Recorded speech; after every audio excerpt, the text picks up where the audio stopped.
As you can see, there are two types of motivation. The first one is intrinsic motivation, and the second one is extrinsic motivation. Intrinsic motivation is derived by an interest that exists with an individual who is motivated by intrinsic motivation. They will have some features. Let's talk about extrinsic motivation. Extrinsic motivation comes from the outside of an individual. Who is motivated by intrinsic motivation, they will have knowledge, autonomy, mastery, and internal satisfaction. Knowledge, it means that to gaining something or learning ability something. Autonomy, try to be independent, or mastery, try to be proficiency. Internal satisfaction, satisfied with by themselves. Let's talk about external motivation. Who is motivated by external motivation? They want to take badges, medals, or they are derived by outside. Okay, how to motivate young learners? Before beginning our lesson, also teachers should ourselves motivated, because if we have some good mood, pupils are also participated in our lessons good mood. That's why we should have good mood. Second one is encourage. We should encourage pupils by giving some positive feedbacks. And also, we should also play games to organize our lesson more attractive, more interactive. Next.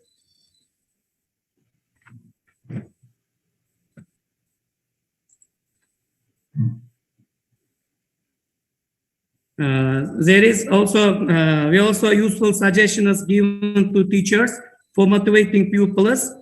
We should teach our classes in a enthusiastic or energetic, dynamic way. We should also use gestures, facial expressions, emotions, actions, and we should also use during the lessons model desired action, or have other students model action. For example, dialogues,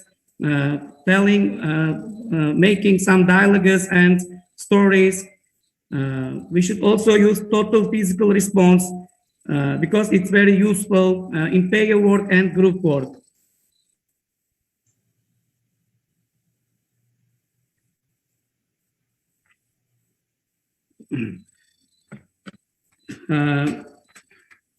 While writing my research work, I picked some researchers' opinions about my topic. For example, one of them is important: break into smaller groups. When I teach my students or pupils, I try to divide it smaller groups in untraditional way, because it's more interesting and it's more enjoyable for pupils.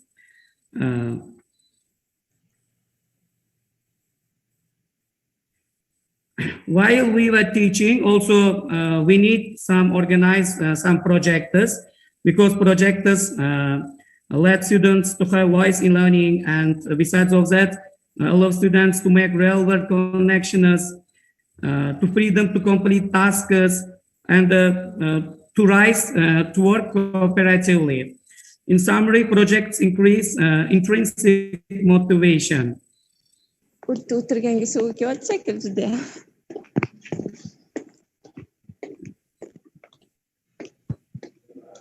We should also bring our students' attention before beginning lesson. In initial stage of lecturer, our makes the students' attention by our positive speech. And second one is to attract the students. In 5 minutes, we conduct activities like energizer, warm-up activities, icebreakers, and group namers. And we can also share some small stories related on our topics.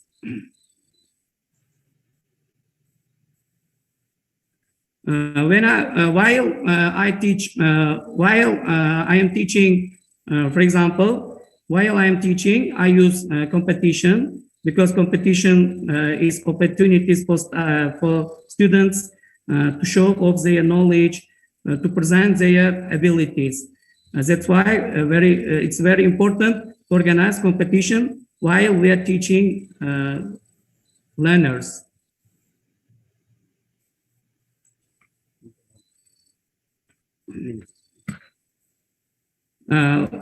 Next one is offer rewards.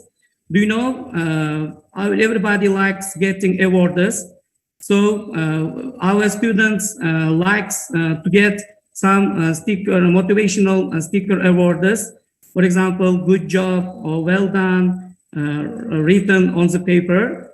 They are interested in learning any foreign languages.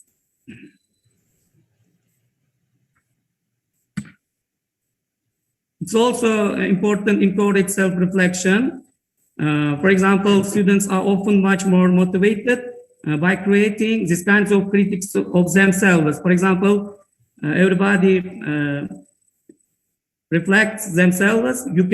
I can do it.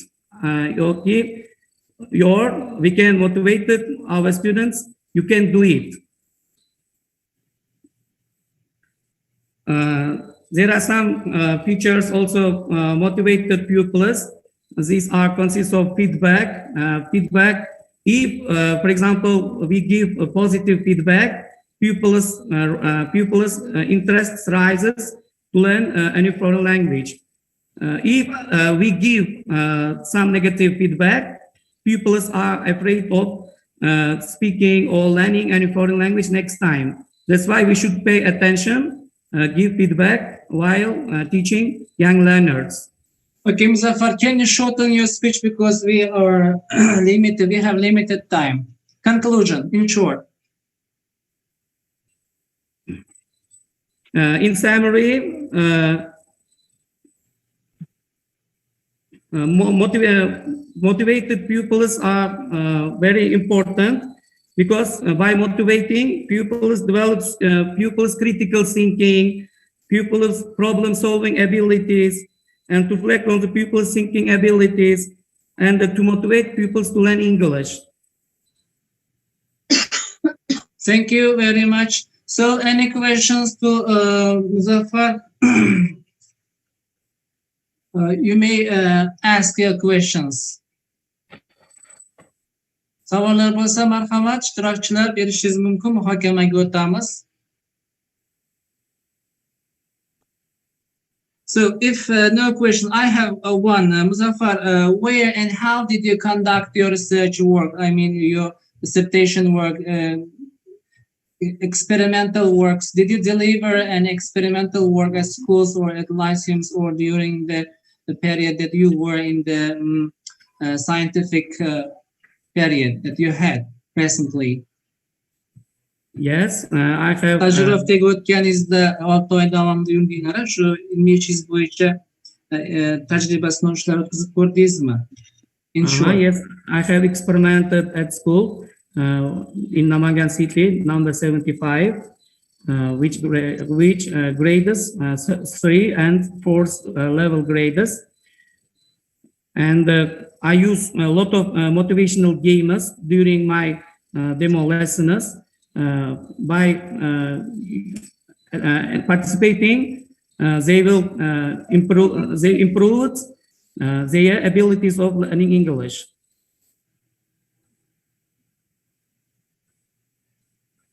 Any questions? Shahnaza Akbarova, we have lots of experts from Uzbekistan State World Languages University. You are welcome. Okay, thank you for giving a chance to ask a question. So, Muzaffar, my question is, did you read any kind of dissertation work till this time? Who worked on this sphere till this time? And what is the difference between yours and their?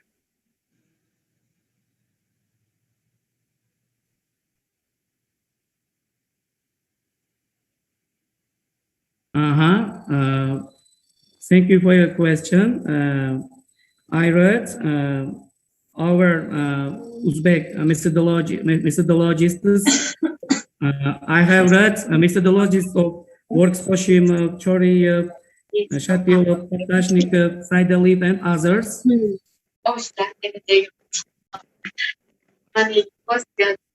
Lekin ular ishida bu motivatsiya, ya'ni ichki turtki deyapmiz. Bu bo'yicha aynan motivatsiyaga taalluqli ilmiy ishlar bilan ham tanishdingizmi deb so'ramoqchi. Siz savolni to'liq tushunmoqchi shekilli, Muzaffar. Qaysi adabiyotlarni o'rgandingiz ilmiy mavzuyingiz yuzasidan?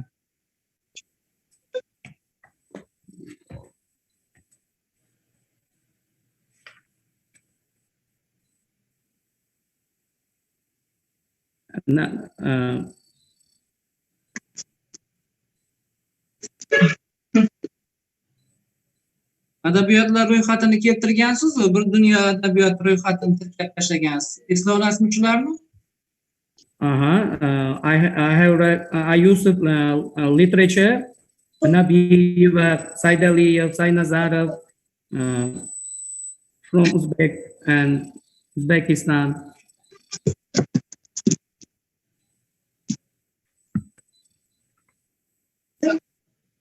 Savolga biz to'liq javob ola olmadik. Keyingi savolga o'tishimiz mumkin. Yana kimda qo'shimcha savollar bo'lsa, marhamat.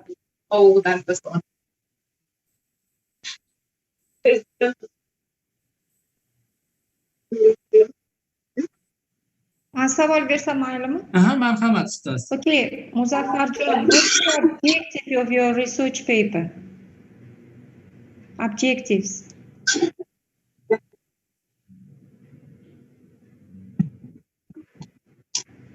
To develop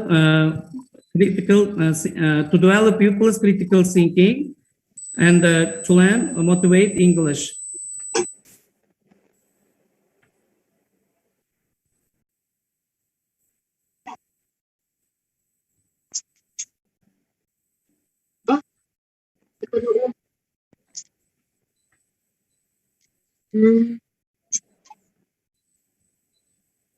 The object of the research is to identify solution to the problems of analysis of issues related to the methodology of monitoring the motivation of students learn English in secondary schools.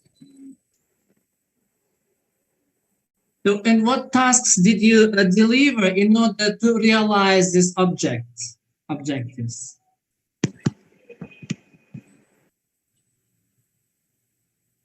For example, look at the new words and around your land from one of them activities. In these activities, pupils can learn the new words with pictures of the lesson we span. All new words are speaker different corners of the room, which more visible place when they look at them. Pupils learn by heart words easily. Second, my activity, touch and find smelling. Yo'q, Muzaffar, siz savolga umuman to'g'ri javob bera olmayapsiz, chunki biz sizdan so'rayapmizki, nima maqsad belgilagandingiz va mana shu maqsadga erishish uchun nima vazifalarni bajardingiz deb so'rayapmiz. Qiynalsangiz o'zbekcha javob berishingiz mumkin. Mana maqsadingiz to find solution to the problem of the analysis of issues related to the methodology of monitoring the motivation of students to learn English in secondary schools debsiz. Shuni maqsad qilib qo'ygansiz. Nima vazifa bajardingiz shu maqsadni amalga oshirish uchun?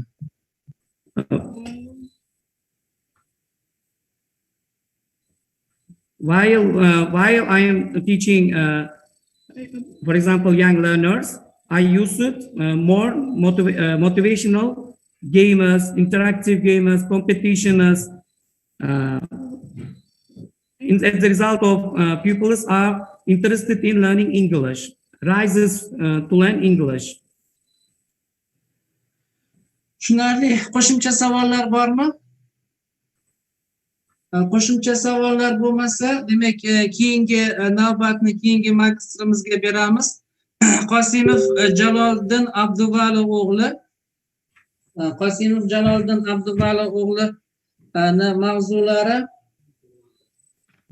akademik lise o'quvchilarining og'zaki nutq malakalarini shakllantirish usullari, stance of oral speech skill formation of academic lyceum pupils.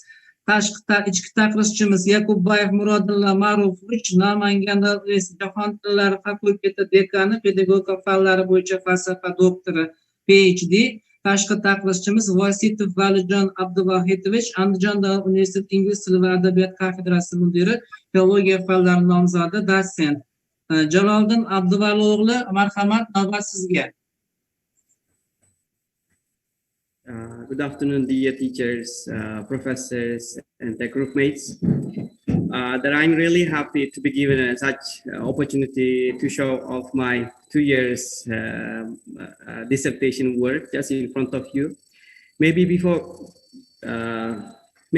going in detail, that I would like to say big thanks for the supervisor Sohjan Vasira. At the same time, just can I continue? Yes.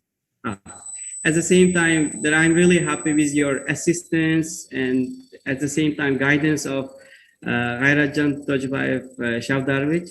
Maybe because of your assistance and hands-on experience, that now that I'm here just to present all the work that I have done.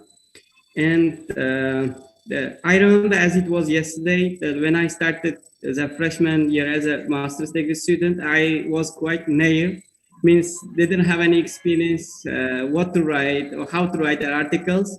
But right now, because of your assistance, at the same time, a little bit motivation to learn something new quite faster, that I'm just presenting a topic relating to the students, developed students teaching speaking skills at academic lyceum.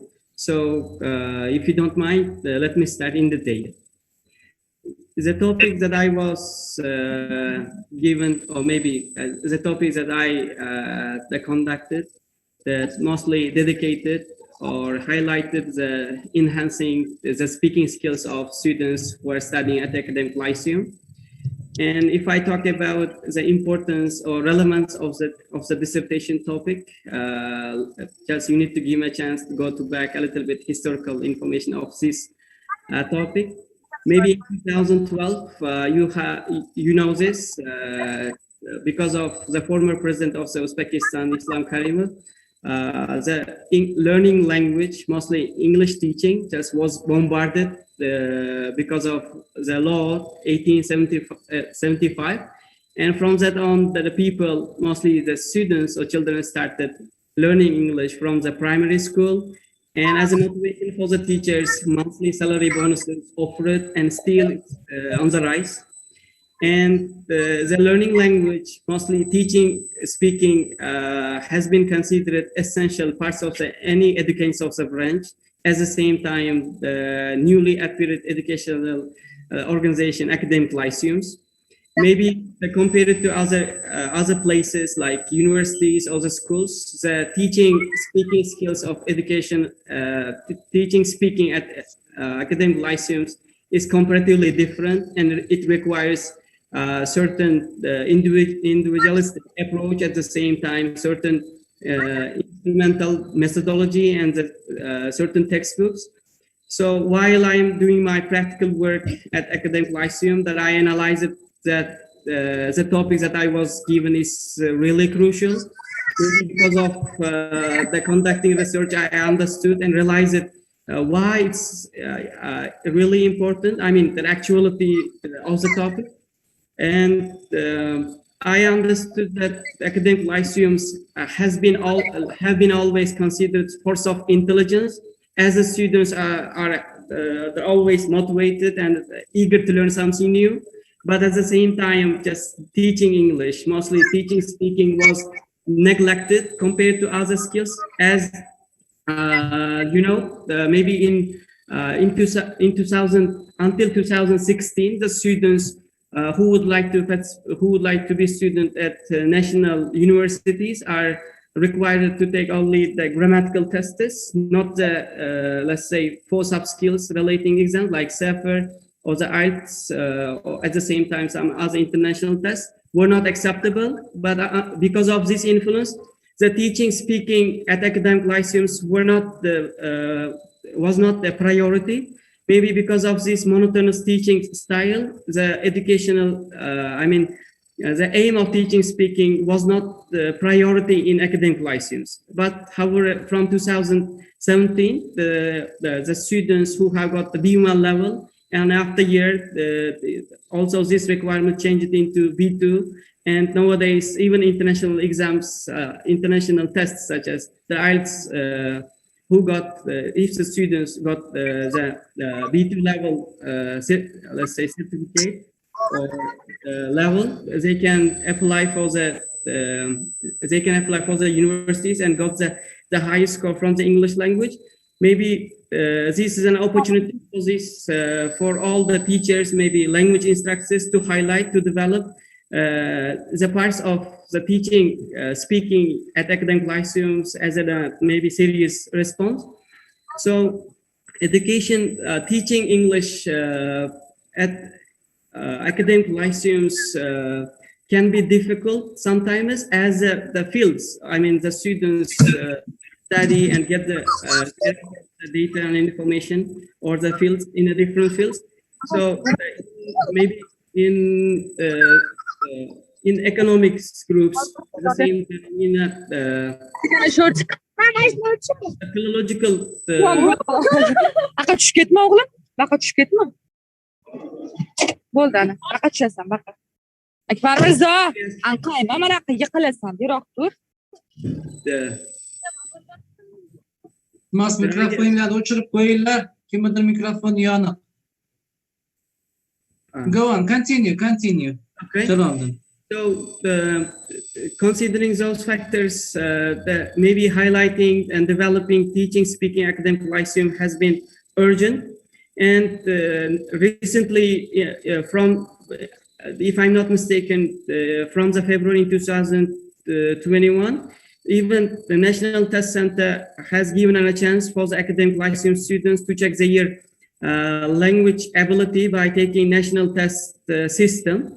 And I have observed while conducting research, so many students had a chance to be eligible for the B2 certificate. Maybe now in this upcoming, let's say, exams, they will have the chance to be eligible for the highest score. But at the same time, I observed some students got the low score, mostly while comparing the different levels of the students, sub-skills of the students' knowledge, I understood that the writing and the speaking, the part are not strong, but the grammatical part at the same time, lexical vocabulary part are strong when it comes to the students' level. So I realized that some new methodological approach should be brought into the teaching at academic lyceums. As in my let's say 6 months practical work that I work with should be enough closely, and I observed his lessons. I conducted a variety of let's say interesting lessons. Even I had a chance to participate in a workshop as an assistant coordinator teacher. So it was really interesting and full of experience. With the help of those things, I realized that maybe academic lyceums, the number one problem is in a universal, let's say, textbook. They should organize it. And I feel that students who are specialized in language learning had much variety of resources, but they are not the original. Maybe it would be a great idea if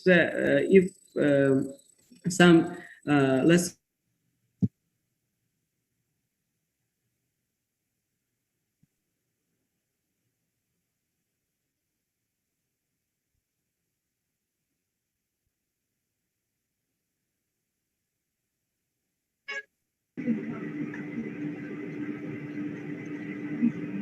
Roden, we are not listening to you. say original, at the same time maybe officially check them easy, and the teachers or professors who are at the university, that I did experimental work, of course, as it's considered main part of any research that every master's degree student should have. So for the experimental group that I was given, the group who were specialized in economics, if I'm not mistaken, the group number 250. This was the group including 26 students, but whenever they had an English lesson, they are divided into two groups. One is under supervision of should be the other is the Azamjan Sadiqov. So by working with these two groups, that I try to use variety of speaking or improving speaking technologies. The one is I found really useful is working with a cooperation. That under this let's say exercise that I did, let's say I use a group investigation method. Some basic stuff of the communicative approach for the teaching speaking, and the most that I like it the speaking with dialogues and at the same time monologues that I organize it. But in the beginning of the experimental work that I started giving materials relating to the receptive skills. Receptive means listening at the same time reading. After analyzing the first level of the experimental work that I assigned it, or let's say I subdivided them into three categories, like students who have got a great motivation to study and do they always better in terms of reading at the same time listening, which means understanding the gist while listening audio material. And when it comes to the second part, when it comes to the second category that I consider them, they are moderate students. They have got a tendency to learn, but they need a little bit motivation, at the same time instruction. Maybe they are not competitive as other students. Maybe the teacher's role in the classroom, as they have been taught or given the basic concepts of speaking skills, but when it comes to the teacher's role, this part was not kind of highly competitive. Maybe that's the reason that in my research work, I highlighted the role of teachers in conducting speaking activities. Even that I wrote a newspaper article for this topic that I painstakingly in detail wrote about the role of the teachers.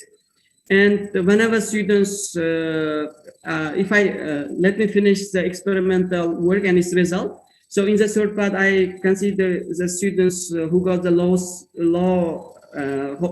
that compared to others. So they had some basic concepts, but the problem with maybe the background experience of those students, as you know, that academic lyceums usually accept the students from a wide range of background students. I feel that the students who got the good results had a really good background education system. Teaching, learning English environment. But when it comes to the student who got the low score, didn't have, let's say, professional learning environment in their background. They have follow to the time management, because come to the conclusion, please. In conclusion, to sum up. Yeah, as a summary that I can say, the teaching speaking for the academic license students is quite easy as long as teachers are motivated enough, and then they should have an ability to motivate the others. And the plus, maybe it cannot be solved easily. Maybe this is a problem of not the Lyceum authority. Maybe it's a problem of the whole Uzbekistan. Maybe as a language experts on the teachers, by working cooperatively, should organize universal textbooks specialized for maybe the students who are studying at academic lyceums.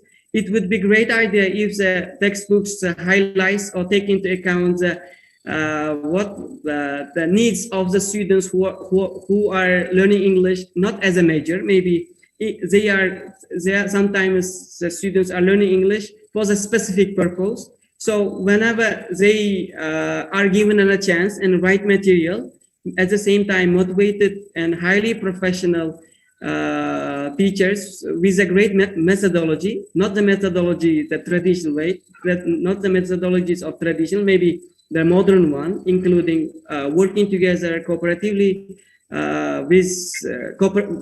by encouragement of the cooperative work, maybe peer learning. That I guess that I have so much to talk, but that you made me to summarize. So the one is in one brief that I would say that the system can be developed with the cooperation of the teachers at the same time as let's say government initiatives. Thank you, Jalaldin. Now let's come to the discussion. If you have any questions related to Jalaldin's research work, please, no hesitation. I have a question. Okay, I have a Marhamat. Nargiza Isakovna. sorry for. So my question, Turgun Polatovna. My question is, so what are the research methods that you What research methods did you use? Thank you so much for the question. Can you hear me? Can you hear me? Yeah, I can hear you well. So Okay, sorry, bad internet connection. So my question is, what are the research methods that you used in your dissertation, and in which parts could you apply them? So thank you for the questions that you offered for me. That I use it variety of the teaching speaking methodologies and methods. The one that I really like it and enjoy it and use it, let's say fairly working within a corporation. Maybe you are much better aware that it includes variety of the tasks and activities that every let's say contemporary teacher should have or should try to bring into the classroom. The one is discussion and dialogue. This is a method that I use it in my experimental part, but this is considered a little bit challenging and may not be suitable for all the students. But after having had the basic concept about the dialogue and monologue, and sometimes the students have a chance to learn, to read and to learn the basic concepts about it, and then they could easily share about this. But the message that I used it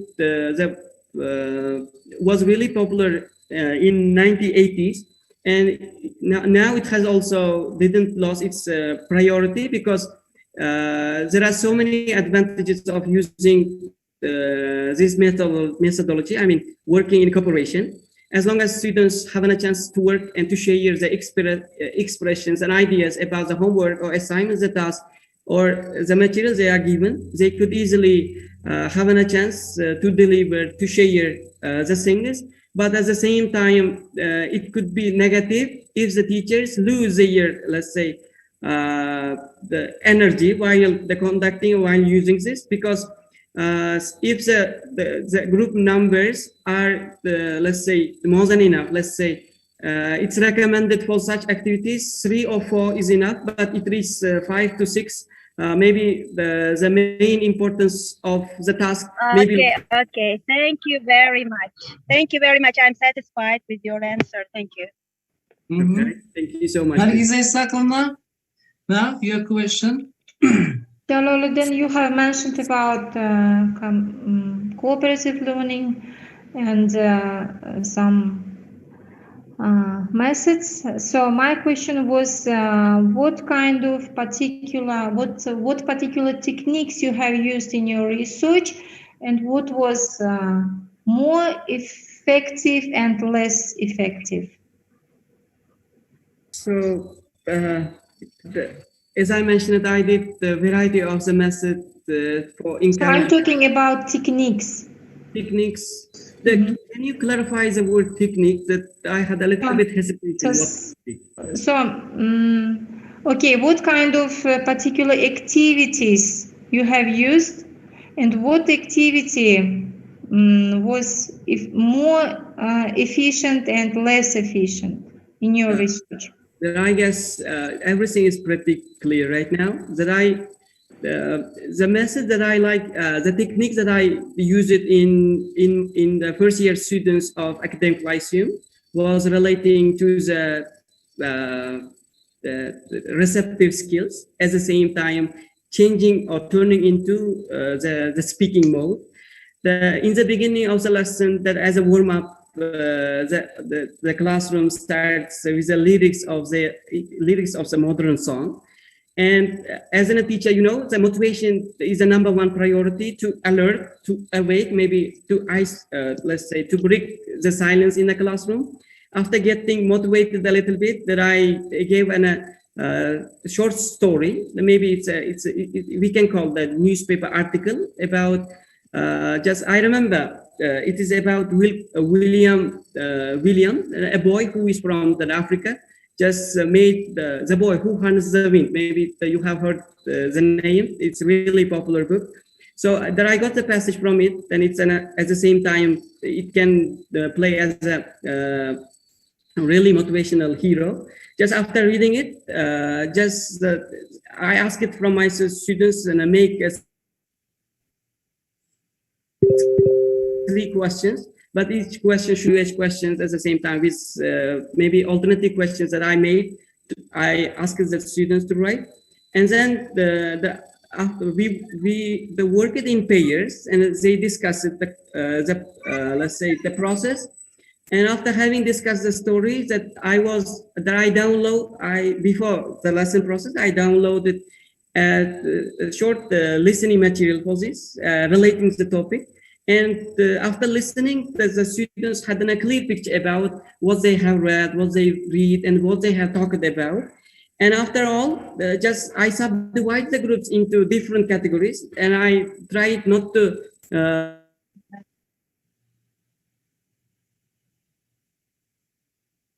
the different people.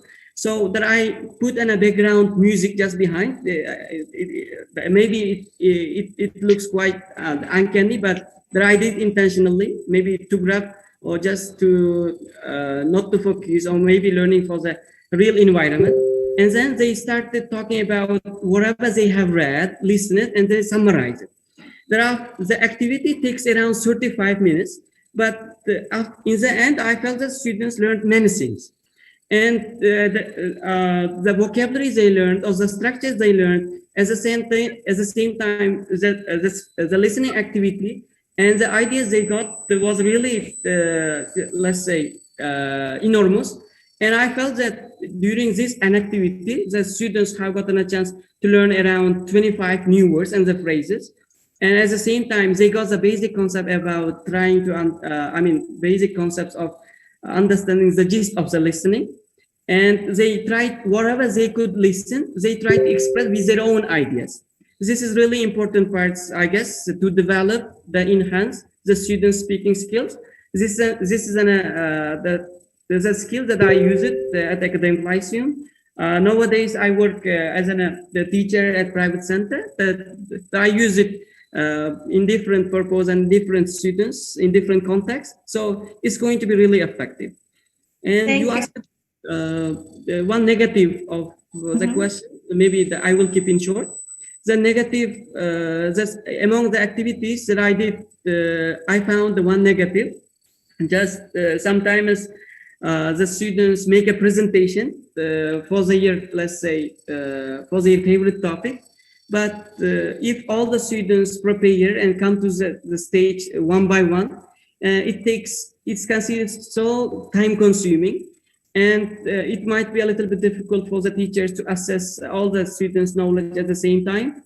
So instead of asking individually, maybe even in this time, just working together, subdividing the group into categories, maybe just giving a kind of debate topics can be kind of essential instead of asking 3 or 2 questions in front of the 14 or 15 questions. So timing is a number one problem while teaching speaking. So that I guess is an part that let's say giving presentation I found a little bit let's say ineffective. Jalaluddin, thank you. Thank you, Jalaldin.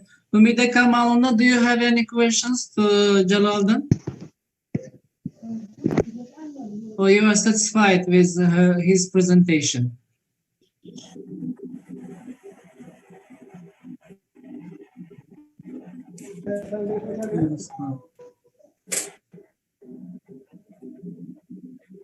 If no questions, Jalaldin, I have one question. May I? yes, yes. I would like to ask some questions. Yes, the topic is very interesting. Thank you. And I have two questions here. Can you clarify the main differences between approach, method, and technique? This is the first question. And second one, what do you think kind of competence will be improved?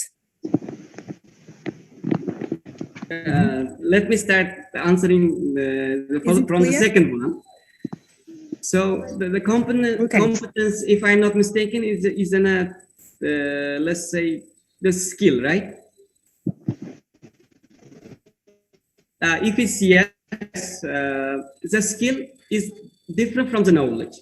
The knowledge can be learned and can be gained by taking regular classes, by reading a book. And for example, the students can learn easily the present simple, and they can revise the rules and do different types of activities in a classroom. But however, when it comes to the usage of the present simple, just maybe they may not have enough confidence, or they may not be able to use the confidently. So by practicing, mostly in language learning, by practicing, by revising, maybe by getting variety of data and information, the students can learn or can develop their competence, I mean the skill. And the knowledge and the skill is different. The skill is more practical, I guess. And you asked me the question about the method, technique, and at the same time, approach.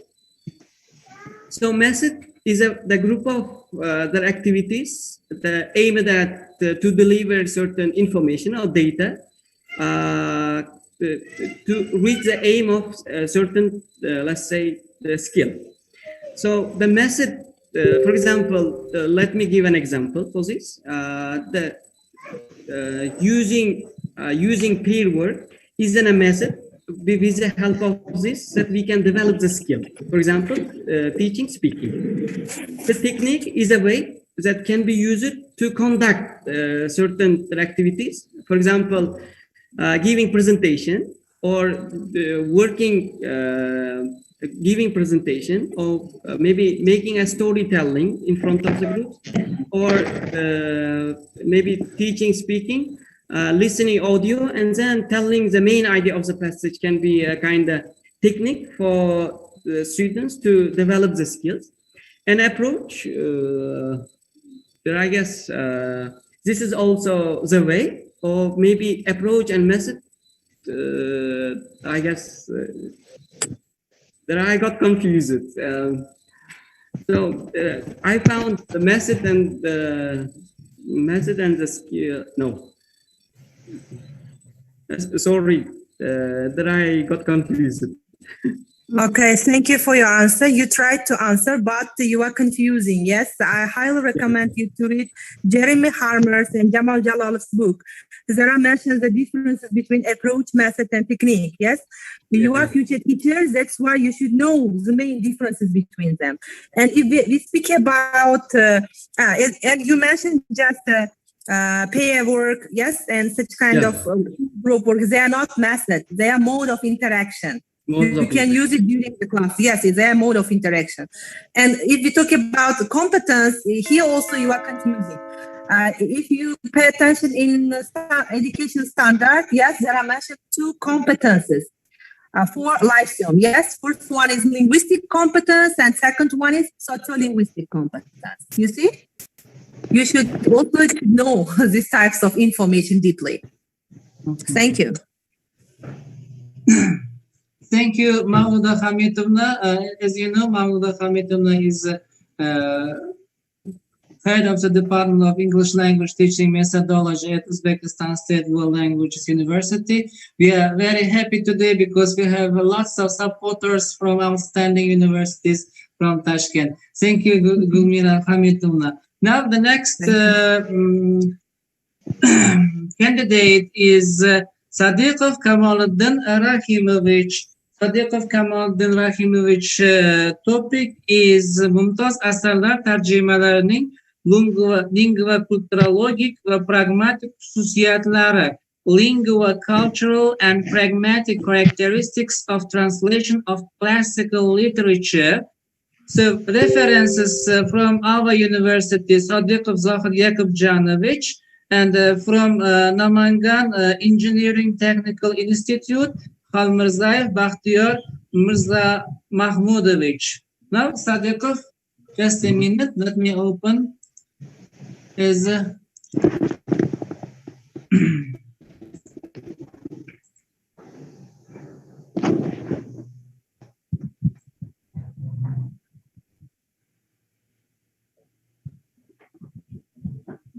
Can you see? No, it is Kamoliddin's presentation. Just a moment.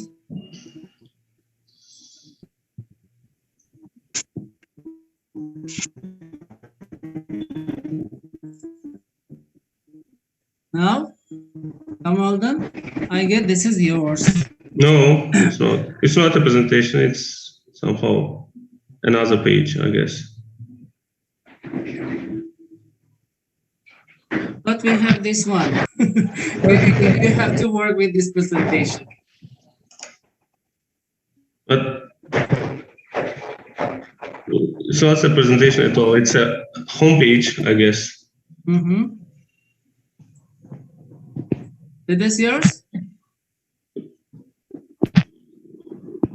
PowerPoint kırılmadı dedi onu. Just a moment.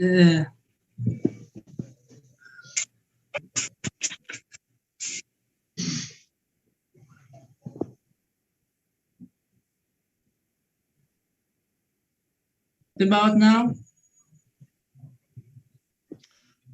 For me, it's only visible the Google browser, but I don't know how about others.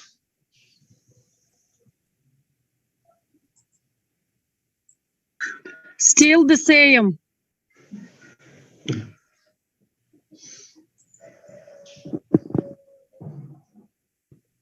PDF, Only the browser.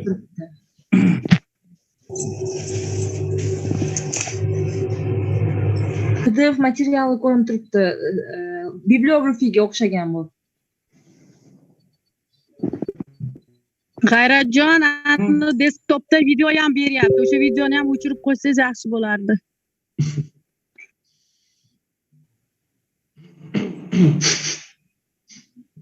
Endi-chi? Yo'q, odamlar. Ma browser o'zi ochiq turibdi-da. Browser pastga tushirib qo'yish kerakmi-ki?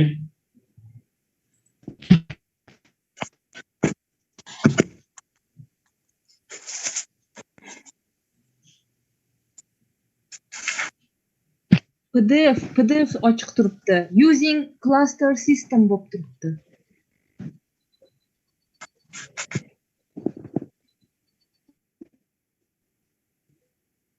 Siz nima qila olasizmi?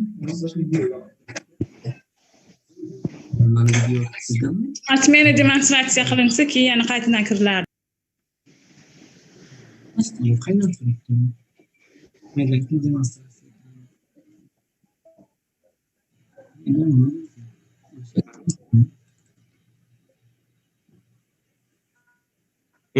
Sure. Good afternoon, dear professors, teachers, masters, and group mates. First of all, before beginning my presentation, I would like to appreciate my deep gratitude to our teachers who are always ready to support us, both academically, not only academically, but in the life as well. And my dissertation is lingua culturological and pragmatic features of translations of classical works. And there are many things that have worthy place in the world of literature and history. As a main objective and tool, I took the great work Boburnoma to open my dissertation. And the Boburnoma is important and rare example of memoir, which has a unique genre in the world.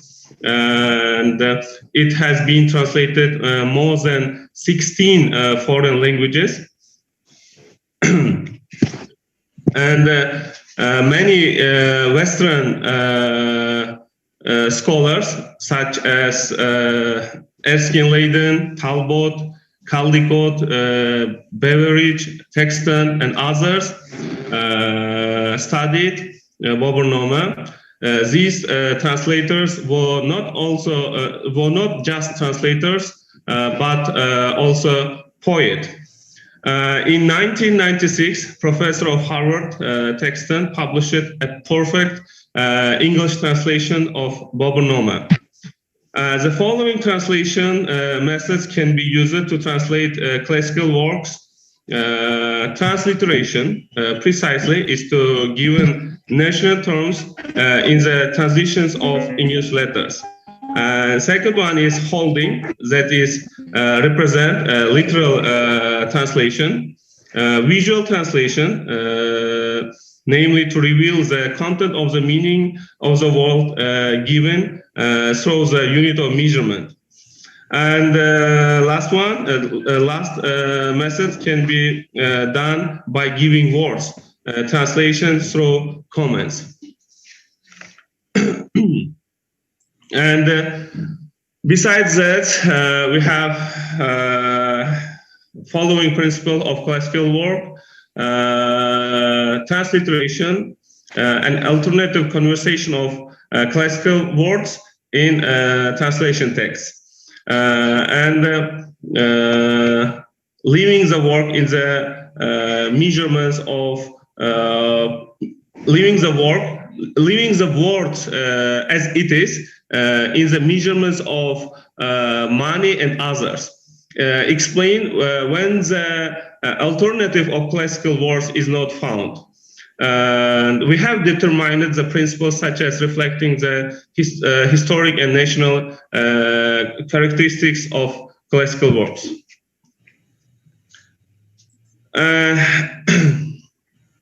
Lingua spectral research of classical composition translation. After having serious research on lingua cultural issues,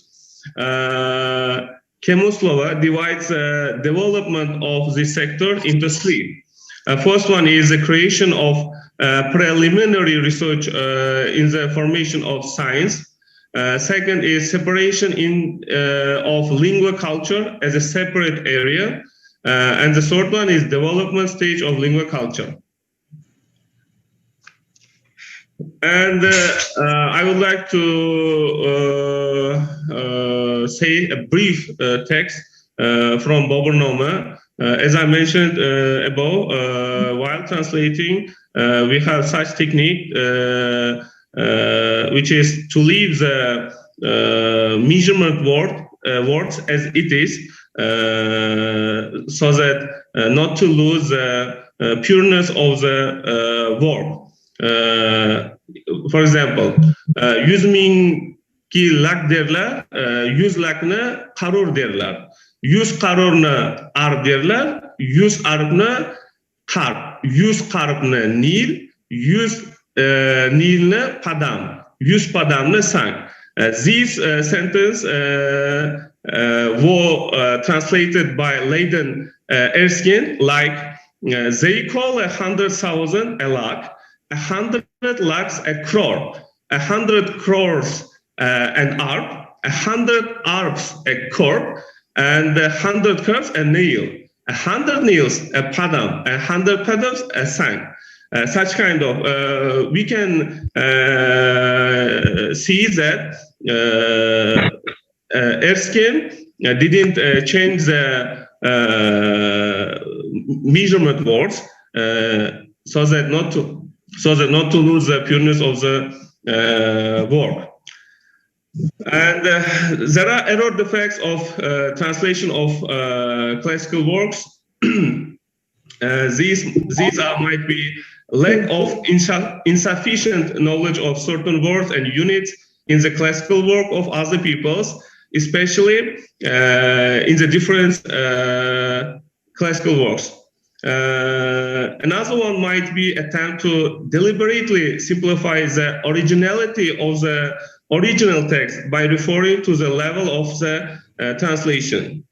Another one might be to adapt to the units of translation, nationalization, sorry, to change the units of other people with the units of their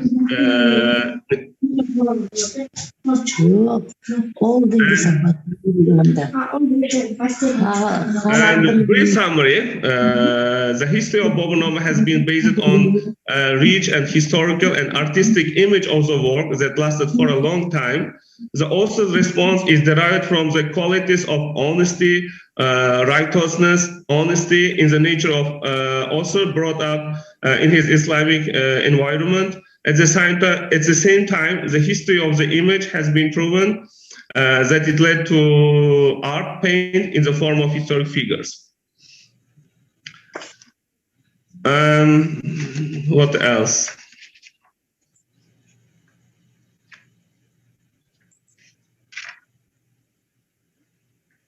Conclusion. So in conclusion, briefly, as the last words, I can say that along with the advantage of the educational, historical, biographical, scientific, and linguistic translations of Baburnama, our thinking allows to interpret the world's essayistic classical works. So, it is all that you want to share today with us. I tried do my best. Thank you for your presentation. Now let's come to the discussion. If you have questions, Nasira, Nadra, just a minute. Umida Kamalovna, do you have any questions? Yes, thank you very much. Yes, I have. Thank you for a chance to give a question.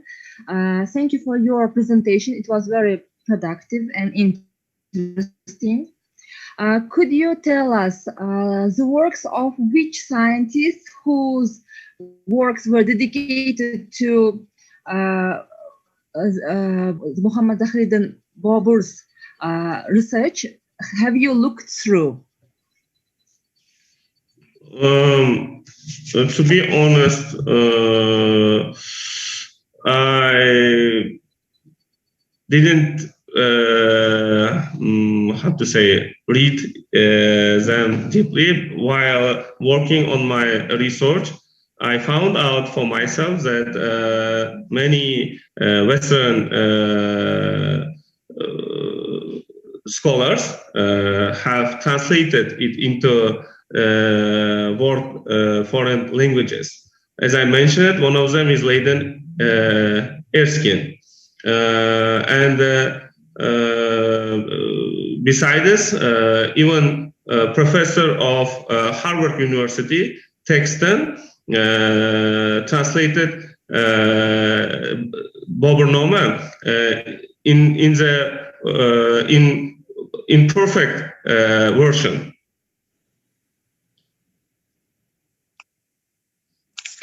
Maybe we have some translators who translated from Uzbek into English or into other languages. This this book. Yeah, from local scholars, Sabirov worked on the pieces, maybe. Yeah, While working on my dissertation, I found out that our local scholars also worked on this Bobernoma as well.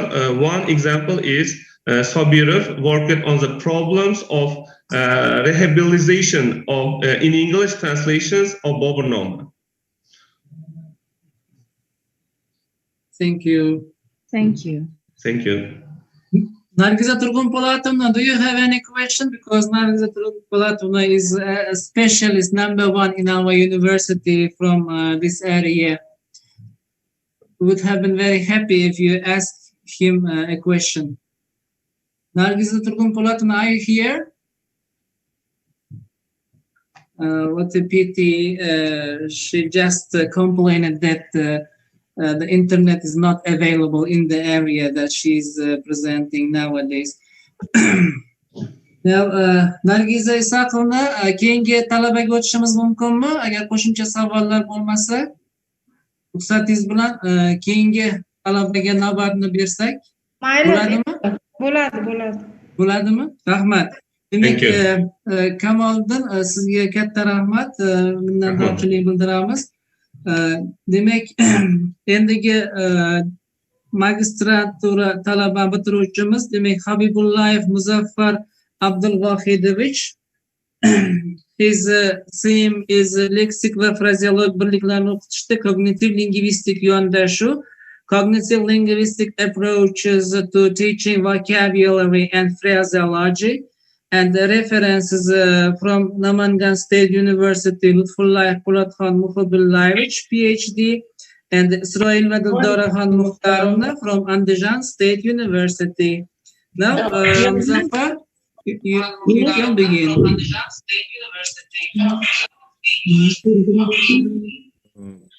Good evening, dear teachers.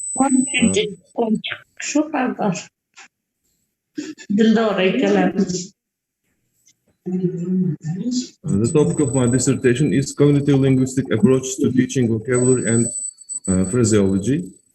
Now let me begin by stating the importance and urgency of my topic. Because of globalization, learning foreign languages has become very important in modern world. Especially the English language has become maybe the #1 language which needs to be taught. And its importance of teaching its, improving its approaches, methods, and techniques are extremely important nowadays. So many teaching approaches in teaching vocabulary and phraseology have been are being learned worldwide. Many researches have been done in many scientific countries like the USA, the UK, Germany, China, and of course our neighbors, Kazakhstan or Russia. A lot of research work is being carried out, especially regarding cognitive linguistics methods.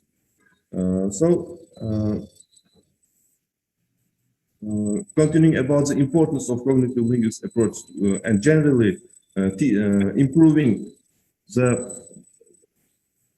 approach and methods for teaching vocabulary, I cannot miss the newly adopted decree by Shavkat Mirziyoyev. It was adopted in 19th May this year. It's about improving the work on teaching English and improving the quality of teachers and quality of students being taught in both universities and schools. I think I don't have to state all the many new things in this decree, but the most important things are being the requirement of C1 certificate from the teachers at universities, and after some time, it's also going to be required from teachers of schools. So why cognitive linguistics is very important in this regard? Because cognitive linguistic approach in teaching specializes in teaching more advanced level students. Many cognitive linguistic methods and approaches, also they are not fully developed yet, but many researchers agree that these approaches, cognitive linguistic approaches, are not suitable for beginners. They are mostly concentrate on teaching idioms, on phraseology, and such advanced level things. That's why I think doing a lot of research on the possibility of cognitive linguistic approaches in teaching, improving teaching, vocabulary, and phraseology is extremely important nowadays. So I would like to divide my presentation into three parts. In the first part, I would like to state a bit about the history and background of cognitive linguistics. I would like to explain what cognitive linguistics is all about. In the second part, I'm going to talk about teaching vocabulary and phraseology. And on the last part, I will try to connect these two things, cognitive linguistics and teaching vocabulary and phraseology. So let me start by cognitive linguistics. It's a very theoretical field of linguistics. At first, as many fields of linguistics, it was not intended to be applied in any particular area, but started from some philosophical discussion between linguistics of modern era. In the 1950s, famous American linguist and philosopher named Noam Chomsky declared the idea of universal grammar. According to Chomsky's ideas, linguistics is and language is something innate, and people must have some special organ inside their brains that helps them to develop language skills. And almost instantly, many researchers, linguists oppose this idea. And as a result of this opposition, of this reaction to Chomsky's ideas, a new field of linguistics named cognitive linguistics appeared. It started emerging in the 1960s and developed more fully in 1970s. Scientists like Wallace Chaffee, Charles Fillmore, George Lakoff, and Ronald Lineker, and other many prominent linguistics did a lot of research and explained their ideas on the evolution of language. The main idea of the cognitive linguistics is that language is a part of our physical emotions. It all comes from our bodily experiences.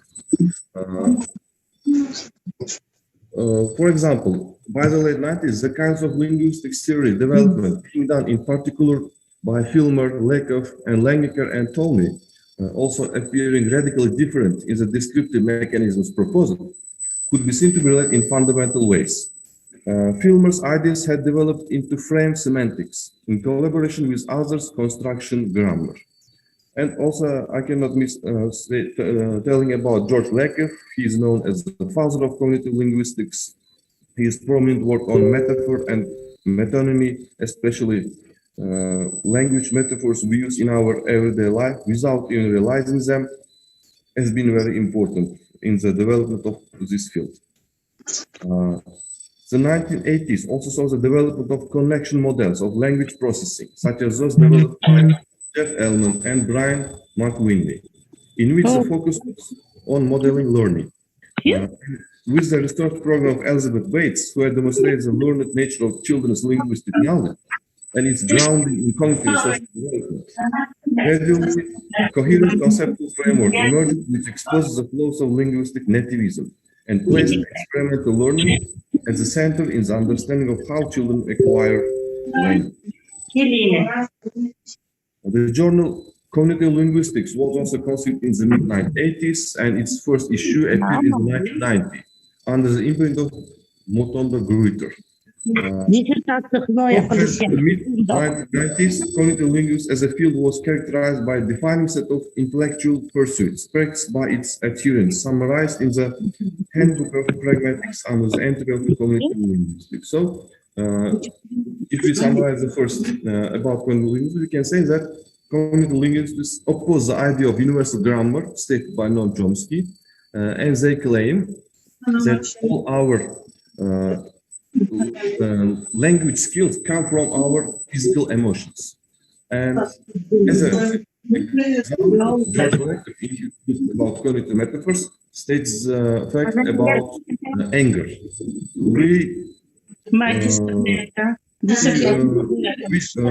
Without knowing ourselves, that anger is somewhat similar like when there is anger, it becomes hot. So another cognitive metaphor used by without knowing it, and it's common in many languages, is about Just a moment, Muzaffar, just a moment. Mubarak Ismailullah, could you please switch off your microphone because it's interrupting us? Mubarak Ismailullah. Mubarak Ismailullah.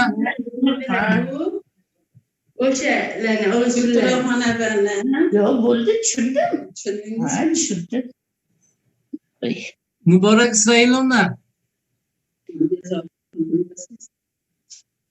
Okay, Muzaffar, continue. Muzaffar, you can continue. Another common cognitive metaphor used by people without even realizing it is related to quantity. For example, we say that if something is more, somehow we say it's going up. For example, we say our salary went up.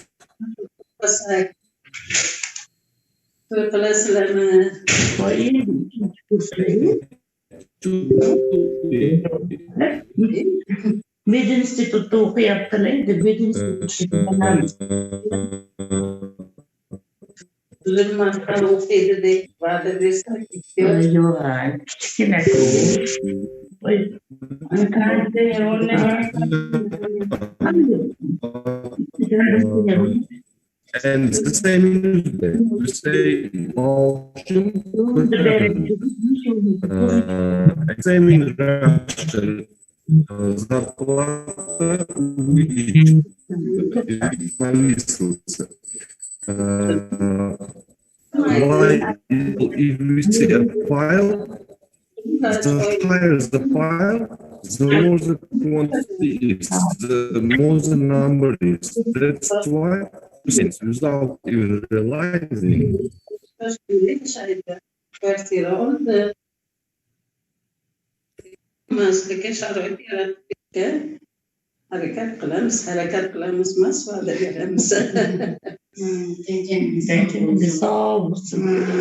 Hanımcha Muborak Isayinova bizni unchalik ham tushunmayaptilar shekilli. Vasiyatimizni agar bizni eshitayotgan bo'lsa mikrofonni o'chirib qo'ysa juda ham xursand bo'lardik.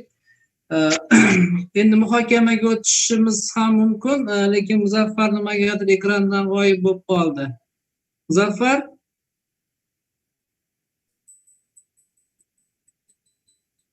Muzaffar? Ko'rinmay qoldimi?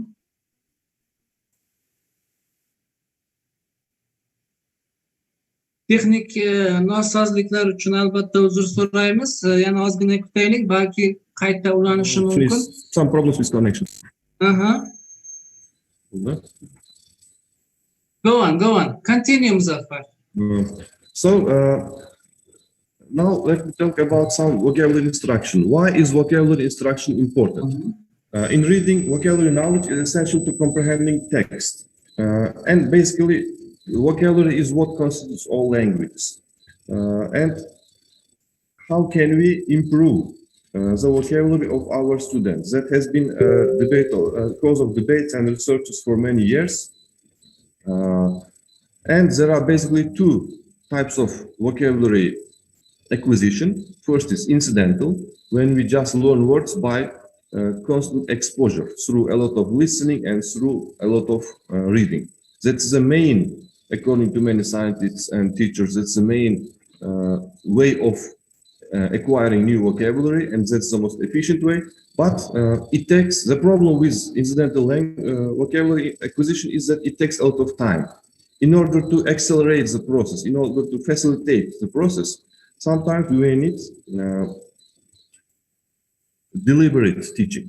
We may give some instructions and make some lessons in order to deliberately teach some words or phrases to students. And how can we make effective instruction to teach vocabulary? According to Michael Graves, there are 4 essential components of vocabulary instruction listed below. First is providing rich and varied language experiences. So it means it should not be boring, it should be various. The tasks should vary and they should be different. The second essential component is teaching individual words explicitly. The third is teaching word learning strategies. So we should not just teach words, we should also teach how to learn, how they should learn, for example, how they should use dictionaries, etc. And the fourth is fostering word consciousness, which means you have to teach students how to recognize new words or new phrases, on what to pay attention, what not to pay attention, and so on. So that's the basics of teaching vocabulary and phraseology. And let me connect these 2 concepts, teaching vocabulary and cognitive linguistics. How can we apply cognitive linguistics in teaching vocabulary? Many researchers, especially Boyers, claim that the application of cognitive linguistics in teaching vocabulary and phraseology is rather limited. Especially, it's practically useless in teaching A1 to A2 level students. It's more useful for teaching idioms, phrasal verbs, and collocations. Why are they important?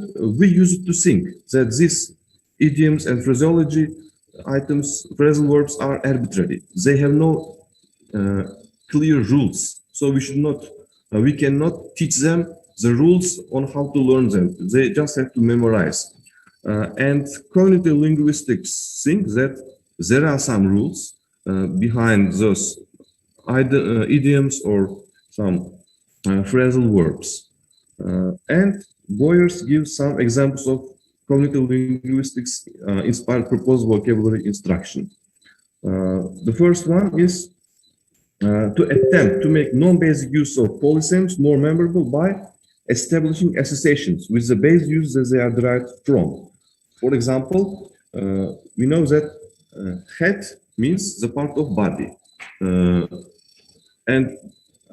but head also has a lot of other meanings like leader or some established man, etc. And in order to students understand this better, to memorize this better, it would be better if teachers explain these hidden metaphors behind these words. A second way cognitive linguistics can help is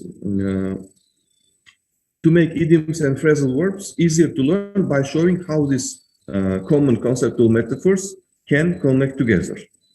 Expressions such as he blew up at me, he's hot under the collar, she was fuming, he is blowing off steam, and don't add fuel to the fire. They all can be seen as arbitrary idioms showing to anger. But if we look at them closer, there is some hidden connection between them, which is the body is a container for the emotions, and anger is heat. As if the anger with its heat is making our body hotter. And after this, if you look at these idioms more closely, you can see the connection, and maybe the prejudice is that you can remember them better. For example, he's hot under the collar, she was fuming, he's blowing off steam, don't add fuel to the fire. We see that there is some meaning behind these idioms. Does it work? There are many researchers, for example, research by Chinese Yomei Gao. He experimented, and there was some improvement after applying cognitive linguistic approach. In my dissertation, I also tried to make an experiment with Namangan State University students. I gave them phrasal verbs in my experiment, 15 phrasal verbs to one group, to control group. I just gave them 15 phrasal verbs with their Uzbek translation and said that they should memorize them. To the experiment group, I gave a list with both list of phrasal words, the same 15 phrasal verbs, and some possible hidden connection, cognitive metaphors between them. After the task, I gave both groups another task in which they had to put the words in the correct place, these 15 phrasal verbs. And the research showed that there may have been some improvement in applying cognitive linguistics approach. In my personal research, the control group showed 15.4 right answers on the average, while the experimental group showed 15. But I should admit that there were some problems with my research. There were some limitations. The most important one is being that it was conducted online due to quarantine measures. And that's why I didn't have ability to control whether they were cheating or copying from other websites. But in general, we can say that cognitive linguistic approach has a good potential. Also, it is, in my view, and in many researchers' view, is limited to teaching some metaphors, phraseology, and idioms. It is not very efficient in teaching single related words. And that's my conclusion. So in conclusion, we can say that cognitive linguistic approaches may be useful for teaching vocabulary and phraseology, especially phraseology units like phrasal verbs and idioms, collocations, providing that learners are at a more advanced level, at least at B1 and above level, and even then there is some limitation in applying cognitive linguistic approach due to the fact that it's not always easy to find the hidden metaphors, hidden cognitive metaphors. But I think with enough approach, we can develop these methods furthermore. thank you. Now, to the discussion part, we came provided. So, any questions to Muzaffar Habibullaevich? Yes, Habibullaev Muzaffar Abdulwahidovich. Muzaffar, I have a question. May I ask a question? Yes. Thank you very much, Jalaluddin, for your presentation. Could you tell me which level have you chosen for your experimental part? Students with which level? A1, B2? They were mostly B1 or B2 levels. Most of them were first year students of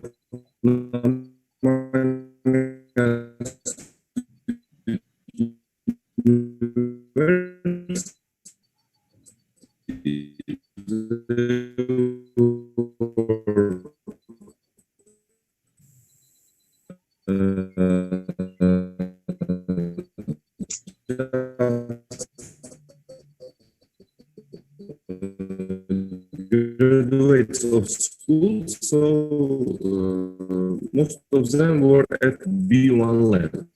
But of course, there was some B2 very bad connection level students, but could you repeat?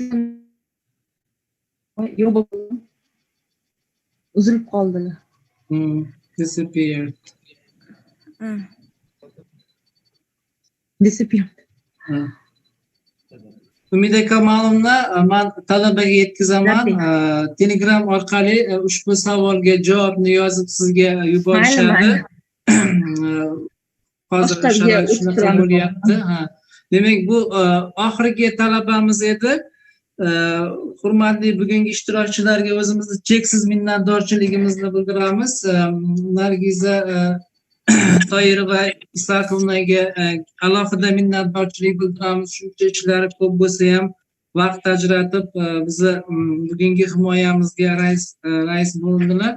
Shuning bilan birgalikda O'zbekiston Davlat jo'xorilar universiteti professor o'qituvchilari Akbar va Shahnoza Hikmatullayevnaga, Yamma Mavluda Hamidovnaga, Rushiva Nodira Habibjanovnaga va Nasir va Umida Kamalovnaga cheksiz minnatdorchiligimizni va hurmatimizni bildiramiz. Sizlarga katta rahmat. Mana biz talabalarimizni, magistrlarimizni bilimini bir chig'iriqdan o'tkazib berdinglar. Mana endi bular o'zlarini ustida yana ham ko'proq ishlab, sizlar ko'rsatgan kamchiliklarni bartaraf qilishadi va albatta keyingi ilmiy tadqiqotlarida sizlar tavsiyalaringga amal qilishadi umid qilamiz. Ishtirokchilar uchun rahmat ustozlar. Sog' bo'linglar, salomat bo'linglar.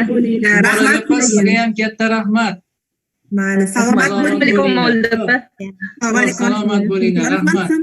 Sog' bo'linglar. Yaxshi ishlanglar. Charchamaylar. Sog' bo'linglar. Ko'rishaylik. Rahmat. Charchamaylar. Hurmatli magistrlar, demak sizlarda bugungi natijalaringda biz komissiya bilan kelishgan holatda oxirgi himoyamiz 5-iyunda o'tkaziladi. O'sha 5-iyundagi himoyani ham o'tkazib olganimizdan keyin baholarni e'lon qilamiz. Hozir maxsus guruhimiz dissertatsiyalarni har birini sinchiklab o'rganib chiqyapti. Bugungi nutqinglar hamda dissertatsiyadagi kamchiliklaringizga qarab, keyin sizlarga baholarni e'lon qilamiz. Tushunarlimi?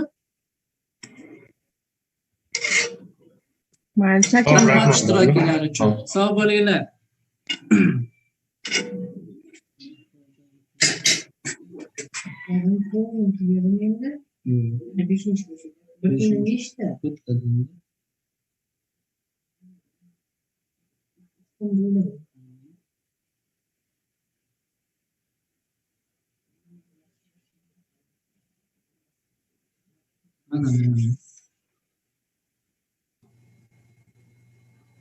Some technical problems with my camera. Nasıl cevap verərsiniz, hə?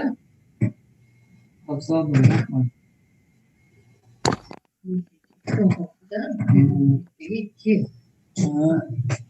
Ertəgə yazdı.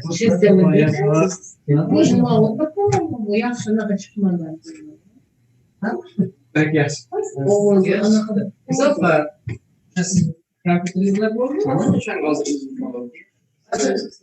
Zamanında üniversitesi gibi cevap veriyordu bizim dersinde. Mesela teknik İngilizce gördün mü? Approach. Şimdi koymak sizde. Bir tane bir takımdan tempondan. Acaba sınav kurdular. Ne ekranda yok. Ama maktab aslında dönüyor. Ama okuyucular başı a'lochilar shuncha edi, o'rtacha shuncha edi, qanaqasida shuncha edi. Tajriba sinovimizdan keyin tajriba guruhida o'quvchilarni o'zlari ko'tarib, og'zaki aytyapsiz. Qarajon. Ha, eshitilyapti gapinglar. We can hear you well. Ovozni o'chirib qo'ying.